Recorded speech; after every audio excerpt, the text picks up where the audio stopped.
আমরা সবাই জানি মাহে রবিউল আউয়ালে নবীজি মুহাম্মদুর রাসূলুল্লাহ সাল্লাল্লাহু আলাইহি ওয়াসাল্লাম এই পৃথিবীতে আগমন করেছেন। যুগে যুগে আল্লাহ তাআলা অসংখ্য নবী রাসূলকে প্রেরণ করেছেন।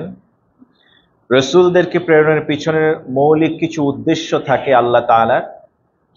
সর্বশেষ চূড়ান্ত নবী জনাবে মুহাম্মদুর রাসূলুল্লাহ সাল্লাল্লাহু আলাইহি ওয়াসাল্লামকে আল্লাহ তাআলা কেন এই পৃথিবীতে পাঠিয়েছিলেন, এই মর্মে তিনি কোরআনের বিভিন্ন জায়গায় তুলে ধরেছেন। রব্বে করিম সূরাতুল বাকারার 151তম আয়াতে তিনি বলছেন, আরসালনা ফীকুম রাসূলাম মিনকুম ইয়াতলু আলাইকুম আয়াতিনা ওয়া ইউযাক্কিকুম ওয়া ইউআল্লিমুকুমুল কিতাবা ওয়াল হিকমা ওয়া ইউআল্লিমুকুম মা লাম তাকুনু তা'লামুন। ইরশাদ হচ্ছে, আরসালনা ফীকুম রাসূলাম মিনকুম, তোমাদের মধ্য থেকেই তোমাদের কাছে একজন রাসূলকে পাঠিয়েছি। তার দায়িত্ব কি? ইয়াতলু আলাইকুম আয়াতিনা, তার দায়িত্ব হলো তোমাদের সামনে আমার নিদর্শনাবলী আয়াতগুলি তেলাওয়াত করে শোনাবেন। ওয়া ইউযাক্কিকুম, তোমাদের অন্তরকে পরিশুদ্ধ করবেন, পরিমার্জিত করবেন, কলঙ্ক মুক্ত করবেন, পুত পবিত্র করবেন, তাজকিয়াতুন নফস করবেন।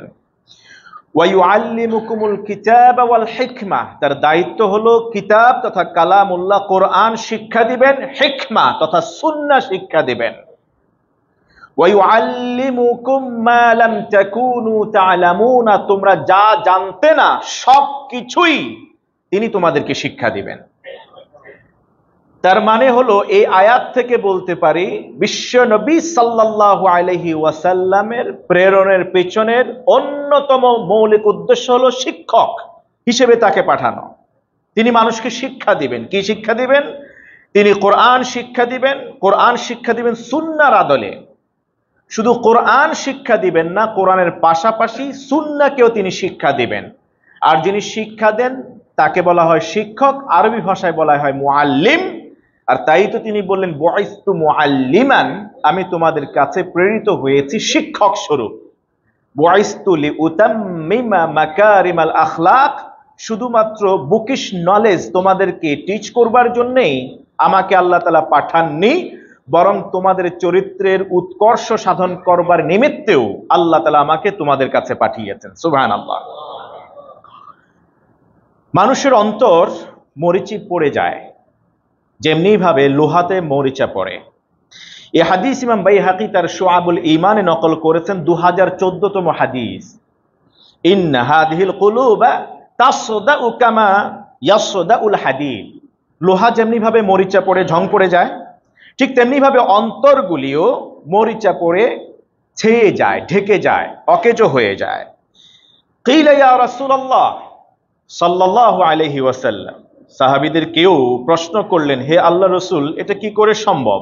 যদি অন্তর যদি মরিচা পড়ে অকেজো হয়ে যায়, এটাকে ফাংশনিং করতে, এটাকে আবার পরিশুদ্ধ করতে আমাদের কি করা দরকার, কি করা উচিত?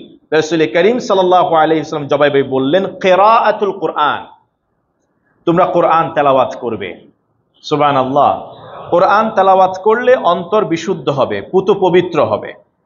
আমরা বলছি ইয়াতলু আলাইকুম আয়াতিনা, এই আয়াতের ব্যাখ্যা, আয়াতাংশের ব্যাখ্যায় আমরা যদি বলি, নবীজিকে আল্লাহ তাআলা পাঠিয়েছেন কোরআন তেলাওয়াত করে শোনানোর জন্য এবং তার মাধ্যমে অন্তরের পরিশুদ্ধি করবার জন্য। যাদের অন্তর ইতপূর্বে পাপাচার কামাচার করতে করতে অন্ধকারে ছেয়ে গেছে, মরিচা পড়ে গেছে, তারাই কোরআনের ওহির সংস্পর্শে আসার পর কিছুদিনের মধ্যে সে অন্তর আবার পুরো 90 ডিগ্রি ঘুরে গেল। এই অন্তর কালো অন্ধকার অন্তর এখন শুভ্র সাদা হয়ে গিয়েছে, স্বচ্ছ সতেজ হয়ে গিয়েছে। এই অন্তর এখন আল্লাহমুখী হয়ে গিয়েছে, পাপাচারিতা কামাচারিতা অন্ধকারাচ্ছন্ন সব চরিত্র থেকে নিষ্কলুষ পবিত্র হয়ে আল্লাহমুখী হয়ে গেছে। সুবহানাল্লাহ। যারা নবুয়তের আগেও মারামারি, হানাহানি, লুটতরাজ, ব্যভিচার, নিষ্পেষিত, নির্যাতন, এই সব বিষয়ের সাথে যারা ওতপ্রোতভাবে জড়িত ছিল, নবুয়তের সংস্পর্শে আসার পর তারা এখন সমাজের শ্রেষ্ঠ মানুষে পরিণত হয়ে গেছে। সুবহানাল্লাহ। নবীজি উম্মাকে তার উম্মতকে তিনি অন্তরের পরিশুদ্ধির জন্য তিনি কাজ করতেন। এটাকে তাজকিয়াতুন নফস বলা হয়। কোরআনেও তাজকিয়াতুন নফস নিয়ে বহু আয়াত এসেছে। قد أفلح من تزكى قد أفلح من زكاها وقد خاب من دساها। কোরআনে বিভিন্ন জায়গায় তাজকিয়াতুন নফস, অন্তরকে বিশুদ্ধ করার কথা বলা হয়েছে। অন্তরকে বিশুদ্ধ করার কথা। কেন অন্তরকে বিশুদ্ধ করা লাগবে? কারণ অন্তর হলো সবকিছুর মূল। এই অন্তর দিয়ে আপনি ভালো কাজ করার চিন্তা করেন, মন্দ কাজ করার চিন্তা করেন। এই অন্তরকে শয়তান ওয়াসওয়াসা দেয়, কুমন্ত্রণা দেয়। এই অন্তরটাই আল্লাহ সুবহানাহু ওয়া তাআলার দুই আঙ্গুলের মাঝখানে। এই অন্তরটাই আল্লাহ তাআলা চাইলে হেদায়েতের দিকে রুজু করে দেন অথবা গোমরাহের দিকে তিনি রুজু করে দেন, কারণ অন্তরটা আল্লাহ তাআলার দুই আঙ্গুলের মাঝখানে থাকে। এই জন্য অন্তর সবসময় সতেজ রাখবার জন্য দরকার কোরআন তেলাওয়াত। নবীজির সংস্পর্শে আসলে যাদের অন্তরে ব্যথা অনুভব হতো, অন্তর কালো ছেয়ে গেছে, অন্ধকার হয়ে গেছে অথবা ঝং পড়ে গেছে, আল্লাহ রসুলের কাছে আসলে নবীজি তাদের অন্তরকে পরিশুদ্ধ করবার জন্য কিছু ফর্মুলা বাতলিয়ে দিতেন। যেমন ইমরান ইবনে হোসাইনের সন্তান ইমরান রাদিয়াল্লাহু তাআলা আনহু, তিনি বলছেন আমার আব্বা যান তিনি 7 দেবতার পূজা করতেন।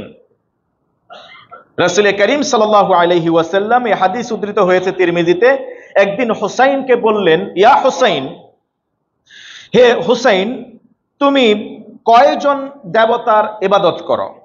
হোসাইন বললেন, আমি 7 জনের ইবাদত করি। জমিনে 6 জন, আসমানে 1 জন। নবীজি সাল্লাল্লাহু আলাইহি ওয়াসাল্লাম বুঝলেন এটা তো অন্তরের কলুষতা। রব কয়জন?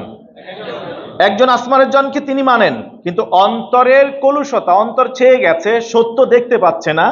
রব যে 1 জন সেটা অন্তর দিয়ে উপলব্ধি করতে পারছেন না। তিনি বুঝলেন লাহুম কুলুবুন লা ইয়াফকাহুনা বিহা, অন্তর আছে কিন্তু এই অন্তর বোধ শক্তি হারিয়ে ফেলেছে, কারণ এই অন্তরের মধ্যে ঝং পড়ে গেছে। যতই কোরআন তেলাওয়াত করে শোনানো হোক না কেন, এই অন্তরে মোহর এঁটে দেওয়া হয়েছে, এটা কখনো পরিবর্তন হবে না। তাই আগে দরকার যেখানে রোগ সেখানেই চিকিৎসা। তিনি অন্তর নিয়ে তাকে বললেন, যদি তুমি প্রকৃতপক্ষে সারেন্ডার করো, ইসলাম ধর্ম গ্রহণ করো, আমি তোমাকে 2টা কালেমা শিখিয়ে দেব। যদি তুমি 2টা কালেমা শেখো, তবে তার আগে শর্ত হলো তুমি পুরো সাবমিসিভ হতে হবে। ইসলাম মানে হচ্ছে সাবমিসিভ হওয়া। তোমাকে সাবমিসিভ হতে হবে, সাবমিসিভ হলেই তারপরে তোমাকে 2টা কালেমা আমি শিখিয়ে দেব। যদি সেটা শিখতে পারো তাহলে তোমার অন্তর পরিচ্ছন্ন হয়ে যাবে, পরিশুদ্ধ পরিমার্জিত হবে। বিশুদ্ধ অন্তর নিয়ে তুমি সত্য দেখতে পাবে, আলোর দিকে তুমি চলতে পারবে। হোসাইন বললেন, ঠিক আছে, আমি ইসলাম ধর্ম গ্রহণ করবার জন্য প্রস্তুত। সুবহানাল্লাহ। ইসলাম ধর্ম গ্রহণ করার পরে নবীজি সাল্লাল্লাহু আলাইহি সাল্লামকে তিনি বলেন, ইয়া রাসূলুল্লাহ, আপনি তো ইসলাম ধর্ম গ্রহণ করার আগে আমাকে বলেছেন 2টি কালেমা আপনি শিখাইয়ে দিবেন, এখন আমাকে সেই 2টি কালেমা শিখাইয়ে দিন। নবীজি সাল্লাল্লাহু আলাইহি ওয়াসাল্লাম বললেন, হ্যাঁ, তুমি তোমার শর্ত পূরণ করেছো বিধায় তোমার সাথে যে কৃত ওয়াদা সেটা আমি পূর্ণ করছি। তিনি বললেন, পড়ো, আল্লাহুম্মা আলহিমনি রুশদি, আল্লাহুম্মা আলহিমনি রুশদি ওয়া আইযনি মিন শাররি নাফসি, আল্লাহুম্মা আলহিমনি রুশদি। আল্লাহ আমাকে হেদায়েতের পথটা অন্তরে ঢেলে দিন, ইলহাম করে দিন আমার অন্তরে। কোন পথে গেলে আমি হেদায়েত পাবো সেই পথটার কথা আপনি আমার এই অন্তরটা যেহেতু ঝং পড়ে গেছে, কালো হয়ে গেছে, এটা নির্বোধ হয়ে গেছে, অতএব অন্তরের মধ্যে আপনি আপনার রহমতের ছায়ায় আদলে আপনি আমার অন্তরে হেদায়েত বা রুশদের পথটা বাতলায় দিন। আর আমার যে অন্তরটা নিকৃষ্ট হয়ে গেছে, পাপে ছেয়ে গেছে, অন্ধকারাচ্ছন্ন হয়ে গেছে, নির্বোধ হয়ে গেছে, অন্তরের ক্ষতি থেকে, অনিষ্ট থেকে আপনি আমাকে হেফাজত করুন। ওয়া আইযনি মিন শাররি নাফসি, অর্থাৎ আমি যে অন্তরে যে খারাপ চিন্তা করি, রব হলো 1 জন, সেই জায়গায় আমি আরো 6 জনকে অ্যাসোসিয়েট করে নিয়েছি। তার কারণ হলো আমার অন্তর সত্য দেখতে পায় না। এই যে অন্তরের অনিষ্ট, এই অনিষ্ট থেকে আপনি আমাকে হেফাজত করুন। সুবহানাল্লাহ। হোসাইন রাদিয়াল্লাহু তাআলা আনহু এরপরে তিনি হেদায়েতের উপরে আমৃত্যু ইন্তেকাল পর্যন্ত তিনি অটুট ছিলেন। সুবহানাল্লাহ। এই যে আগে তাজকিয়াতুন নফস করবার আগে তিনি ইবাদত করতেন কয়জনের? 7 জন। সিত্তাতুন ফিল আরদি, 6 জন জমিনে, ওয়া ওয়াহিদুন ফিস সামা, 1 জন আসমানে। জমিনে কোনো খোদা আছে নাকি? কথা কয় না, আছে নাকি? না। জমিনে যা আছে সবকিছু হলো কি? আল্লাহর সৃষ্টি, মাখলুক। আর আসমানে যিনি আছেন তিনি কে? খালিক, তিনি মাবুদ, তিনি ইলাহ, একমাত্র আল্লাহ সুবহানাহু ওয়া তাআলা। কোরআন তেলাওয়াত করলেন, কোরআনের ভার্ডিক্ট হলো ইনিল হুকমু ইল্লা লিল্লাহ ইয়াতলু আলাইকুম আয়াতিনা। নবীর উদ্দেশ্য হলো, দায়িত্ব হলো কোরআন তেলাওয়াত করবেন। কোরআনের ভার্ডিক্ট হলো ইনিল হুকমু ইল্লা লিল্লাহ। জমিন কার? আওয়াজ দিয়ে বলতে হবে, জমিন কার? হুকুম চলবে কার? এক আল্লাহ ছাড়া আর কোনো কারো হুকুম চলবে না। এই কথাকে পুঁজি করে এক শ্রেণীর মানুষ যারা নিজেদেরকে আহলে কোরআন বলে দাবি করেন, তারা বলে থাকেন যে এই পৃথিবীতে হুকুম মানতে হবে কেবলই একজনের, তিনি কে? আর পৃথিবীর কারো হুকুম মানা যাবে না, ইভেন নবীজিরও হুকুম মানা যাবে বলে থাকে। নাউজুবিল্লাহি মিন যালিক। কারণ হুকুমদাতা হবেন একজন, আর সবাই সেটা তামিল করবেন। নবীজিও সেই হুকুম তামিল করবেন, তিনি কোনো নির্দেশ দিলে সেটা মানা যাবে না বলে থাকে। অসার এই দাবি আহলে কোরআনরা করে থাকে, সো কল্ড আহলে কোরআন। মূলত সেই কোরআনে বলা হয়েছে ইনিল হুকমু ইল্লা লিল্লাহ, হুকুম বা নির্দেশদাতা হবেন একজনই, তিনি কে? আল্লাহ। সেই আল্লাহ কোরআনে নির্দেশ দিচ্ছেন আতিউল্লাহ ওয়া আতিউর। ইতাআত, আনুগত্য হবে কার? আর আনুগত্য হবে আল্লাহ রাসূলের। এই দুইজনের আনুগত্য করতে কোনো শর্ত নাই, শর্তহীন নিঃশর্তভাবে দুইজনের নির্দেশনা, হুকুম মেনে নিতে হবে। যেই আল্লাহ কোরআনে বললেন হুকুম চলবে আল্লাহর, যদি আমি আপনি সেই আল্লাহর হুকুমকেই মানি, তাহলে এটাও আমার উপর ফরজ যে কোরআনে যা বলা হয়েছে সবকিছু মানা। সে কোরআনে বলা হয়েছে আনুগত্য হবে কার? এই জন্য আল্লাহ রসুল সাল্লাল্লাহু আলাইহি ওয়াসাল্লামের ব্যাপারে আল্লাহ তাআলা বলছেন মাইয়ুতি'ir রাসূল ফাকাদ আতা আল্লাহ। আল্লাহর রাসূলের ইতাআত করা মানেই হলো কার ইতাআত?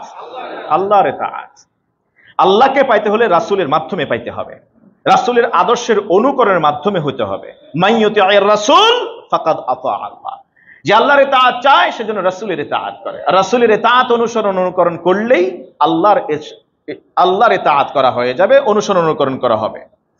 এই জন্য খুব হুঁশিয়ারি বাক্য উচ্চারণ করেছেন আল্লাহ তাআলা, ফালা ওয়া রাব্বিক লা ইউমিনুন হাত্তা ইউহাক্কিমুকা ফীমা শাজারা বাইনাহুম।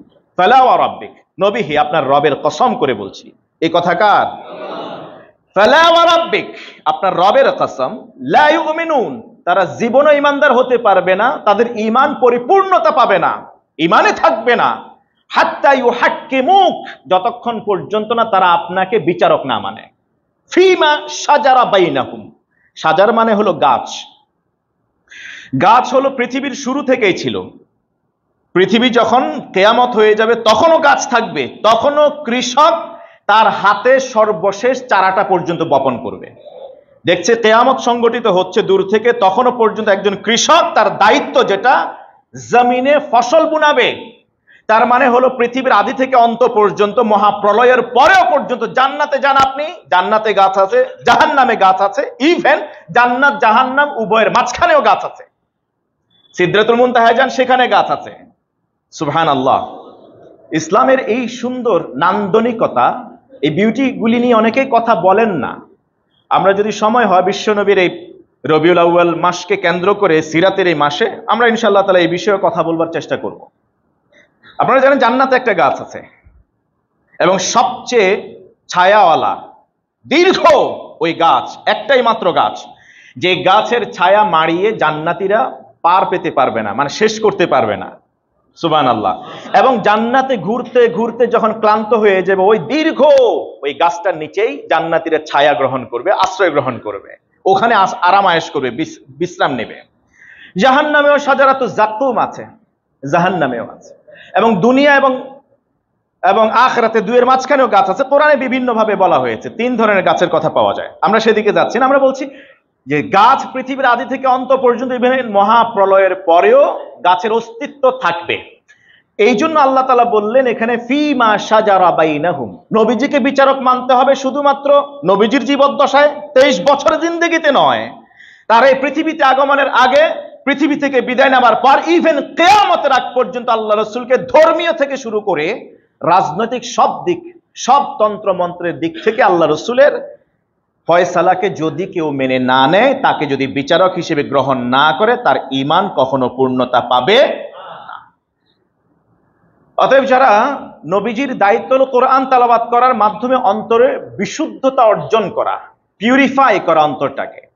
যেই মানুষের অন্তর এখনো বক্র হয়ে আছে, 2024 সালে এসেও যদি কোনো ব্যক্তি বলে যে আসুক, তারা এসে দেখুক শিল্পকলা একাডেমিতে, আমি তাদেরকে আহ্বান জানাচ্ছি 2024 সালে এসেও কি নারীদের বোরকা পড়তে হবে কিনা।